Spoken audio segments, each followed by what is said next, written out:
Sayonara Senpai and welcome Kohai. The dream becomes reality. Naalala mo pa ba nung nangangarap ka palang mag-Japan? Yung lagi mong minamanifest noon? Nag-i-imagine ka na maglalakad ka dun sa mga streets, dito sa flag na may circle na red sa gitna. And now this is it. Nakapag-Japan ka na.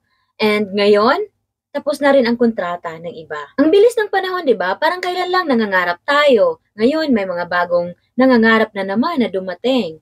Tonight is all about them and us. So, welcome party sa mga bagong Kohai at isang sayonara party para sa mga senpai na uuwi na. Ito, unahin muna natin i-welcome ang mga bago, basic self-introduction lang, in Bisaya, syempre. And syempre, hindi mawawala ang welcome drinks. Normally, wine yan, pero dahil special ang gabing to, tequila tayo ngayon. Tara, panoorin natin sila. My name is Podi.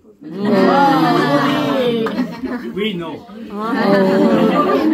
Okay. Kanpai. Tagay.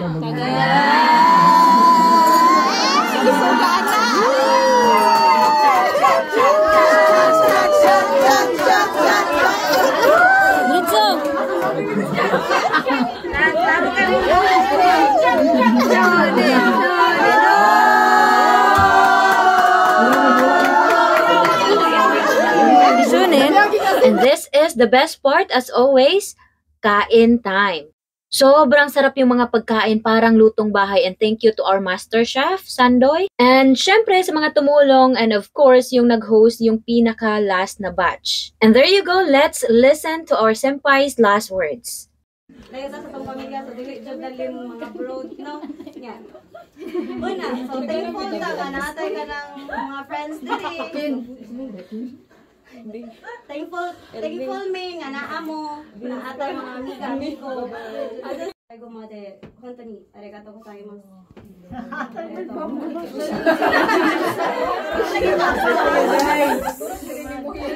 指導に感謝してます。世にいたら簡単ではない文化と言葉もこんなこと難しいので、でも主に助けてもらってそんなことをお分かりになったように思います。主にのおかげでみんなも日本の危険が楽しかったです。家族みたいだから。時々みんなたちは私もご迷惑をかけてやりましたが、本当に申し訳ございませんでした。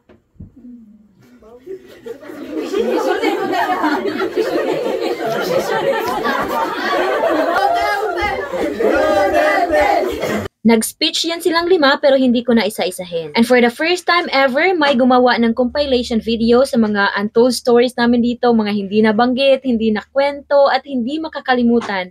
Sabay-sabay nating panoorin. Pantay lang! Ay, nagdaw mo!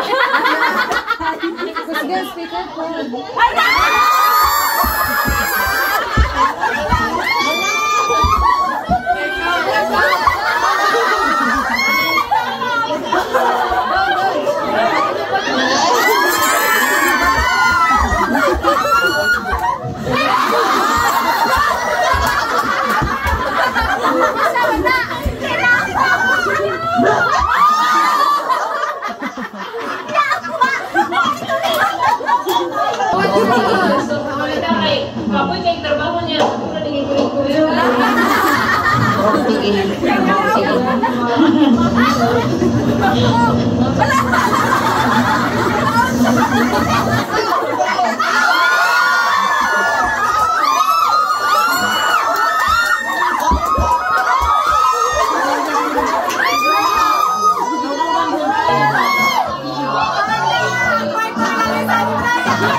At pagkatapos ng lahat, party-party na agad.